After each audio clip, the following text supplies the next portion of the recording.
नमस्कार. आज आपण आलू मटरची भाजी कशी बनवायची ती रेसिपी बघणार आहोत. त्यासाठी मी इथे कढई घेतली, त्यामध्ये जिरं, लसूण, मिरची आणि कांदा छान आपल्याला परतून घ्यायचा आहे.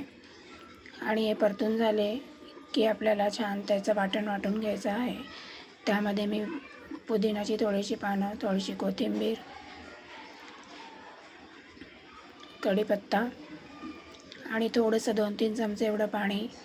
त्याच्यानंतर थोडंसं माझ्याकडे बेडगी मिरची नव्हती म्हणून मी लाल मिरची पावडर अर्धा चमचा घातलेली आहे आणि आपल्याला छान त्याची बारीक पेस्ट करून घ्यायची आहे. त्यानंतर आपण सेम कढई पुन्हा चढवलेली आहे, त्याच्यावर 2 चमचे तेल घालून जी आपण वाटलेली ग्रेव्ही आहे ती प्युरी आहे ती यामध्ये घालूया. आणि प्युरी घट्ट आहे त्यामध्ये म्हणून मी आपल्याला जेवढी ग्रेव्ही ठेवायची आहे त्यानुसार त्यामध्ये पाणी घातलेलं आहे. आणि ग्रेव्ही छान आपल्याला हलवून मिक्स करून घ्यायची आहे. अगदी साधी, सोपी आणि खूप टेस्टी अशी ही भाजी आहे आलू मटर. तुम्ही नक्की ट्राय करा. खूप छान आणि झटपट होते, खूप काही वेळ लागत नाही. त्यानंतर आपण सगळी ग्रेव्ही छान एकत्र मिक्स करून घेऊया आणि त्यामध्ये आपण काही बेसिक मसाले ॲड करूया. हळद,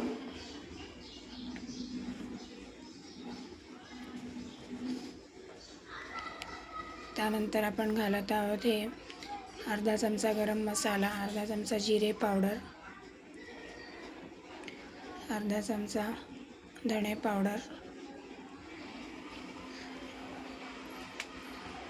चवीपुरतं मीठ.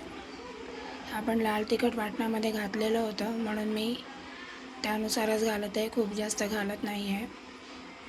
चवीपुरतं मीठ आणि वरून थोडासा आपण गरम मसाला घातलेला आहे आणि हे सगळं आपण छान मिक्स करून घ्यायचं आहे.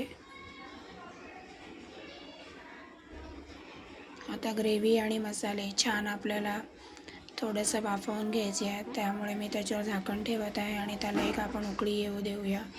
तोपर्यंत आपण मटार आणि बटाटे जे बॉईल व्हायला ठेवलेले ते चेक करूया, बॉईल झाले आहे की नाही, उकडले आहे की नाही. तर इथे बघू शकता तुम्ही फोकच्या साह्याने मी फोक टाकत आहे तर ती मध्ये जात आहे, याचा अर्थ आपले हे 80% शिजलेले आहे. त्यानंतर आपण थोडं त्यांना ग्रेव्हीमध्ये शिजवणार आहोत. इथे बघू शकता तुम्ही ग्रेव्हीला पण छान आपली उकळलेली आलेली आहे. त्यानंतर जे आपण शिजवलेले मटार आणि बटाटे होते ते मी त्यामध्ये घातलेले आहेत. एक उकळी येऊ देऊया आणि त्यामध्ये छान भरून कसुरी मेथी घालूया आणि आपली अशी झटपट आलू मटारची रेसिपी तयार आहे. तुम्हाला कशी वाटली रेसिपी ती नक्की मला कमेंट करून सांगा. रेसिपी आवडल्यास लाईक करा, शेअर करा, सबस्क्राईब करा आणि कमेंट ज़रूर करा की तुम्हाला रेसिपी कशी वाटली. Thank you for watching my channel. Bye.